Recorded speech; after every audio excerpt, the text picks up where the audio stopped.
Matapos pukulanin ng reklamo ang DFA kaugnay ng pahirapang pagkuha ng passport appointment, nagbukas ng dagdag na slots online mula ngayong buwan ng Enero. Magdaragdag din po ang DFA ng kapasidad para mas marami pang passports ang maproseso sa bawat araw. Nagpapatrol, Willard Cheng. Pinangunahan ni DFA Secretary Alan Peter Cayetano ang paglulunsad ng 10 taong validity ng mga passports simula ngayong buwan. Na-try ako noong January 3. Totoo naman ako dahil sabi nga 10 years nung pagbigay sa akin ng resibo. Nakalagay doon valid for 10 years. Totoo ako. Kasabay nito, inanunsyo ni Cayetano ang aksyon ng DFA sa pahirapang pagkuha ng passport appointment online.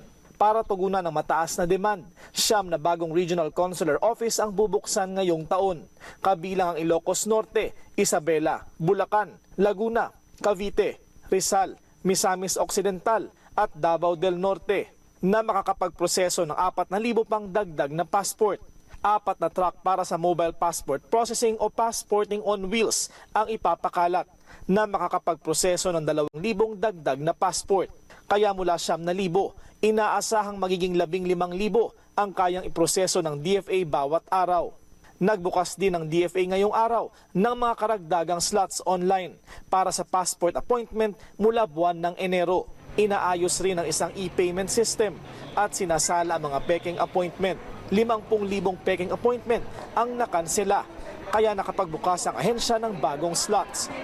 Giit ni Cayetano, tinanggal na ang dating sistema ng pagbibigay ng slots para sa mga travel agencies at hinikayat ang mga aplikante na isumbong ang magbebenta pa ng appointment. As I said, we will deal harshly with those who are trying to mess up our system. Isang call center ang balak ding buksan ng DFA para tugunan ang mga issue sa passport processing at paglikha ng isang mobile app. Willard Cheng, ABS-CBN News. Nagbabala po ang Food and Drug Administration sa paglipanan ng mga ibinibentang panty liner na umano'y nakagagaling na mga sakit.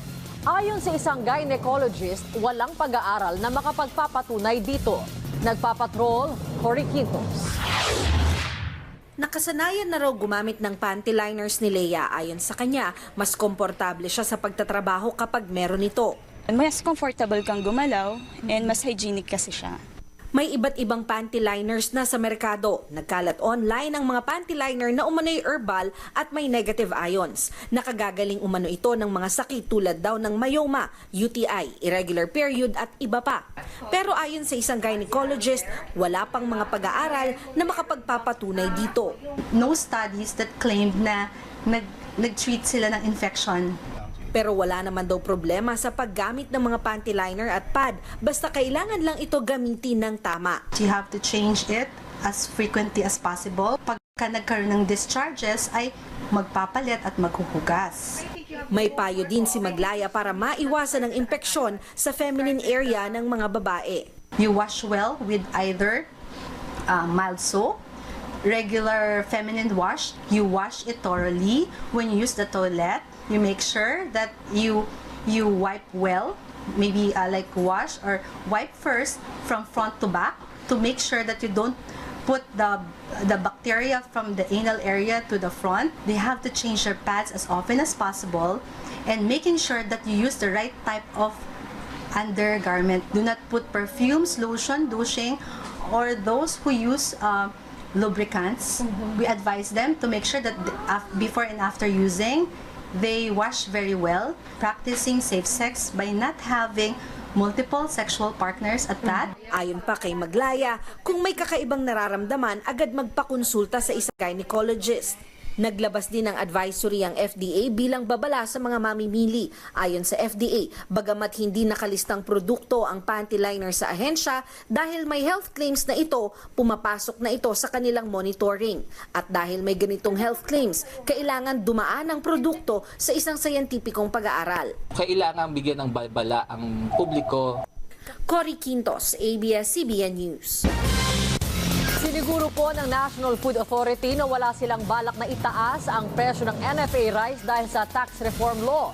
Inakala kasi ng ilang mamimili na tumaas ang presyo nito sa ilang pamilihan matapos mawala ang mas murang regular milled NFA rice. Nagpapatrol, Zen Hernandez.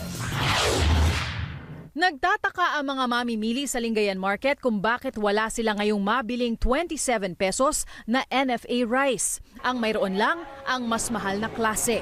Dalawang klase kasi ang NFA rice. Ang regular milled na may 25% durog na butil at ang well-milled na 15% lang ang durog na butil kaya ibinebenta ng 32 pesos kada kilo. Naghahanap kayo ng NFA rice? Oo, naghahanap din. Ngayon po, walang NFA. Ano pong...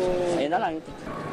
Pero swerte pa ang mga nakabili ng 32 pesos na well-milled NFA rice. Marami kasi ang naubusan. Reklamo ng mga NFA rice retailer, mas konti ngayon ang supply dahil mula 15 sako, nilimitahan na ang alokasyon nila sa 3 sako kada linggo. Ganito rin ang nangyayari ngayon sa Eastern Pangasinan.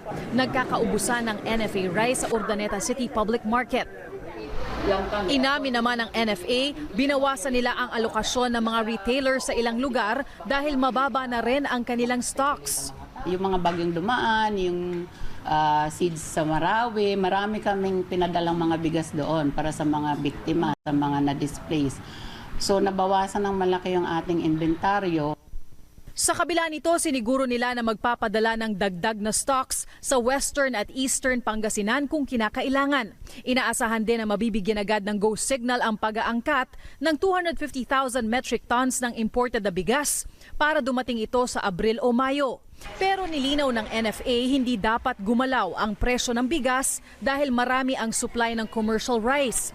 Nasa 41 pesos kada kilo ang average price ngayon ng commercial rice. Wala rin daw dapat ikatakot sa epekto ng tax reform o train law. Kahit ma-implement ito at magkaroon man ng effect dun sa fuel prices o sa mga operational expenses, hindi po magbabago yung NFA rice. Binalaan din ng NFA ang mga NFA rice retailer na sumunod sa itinakdang presyo.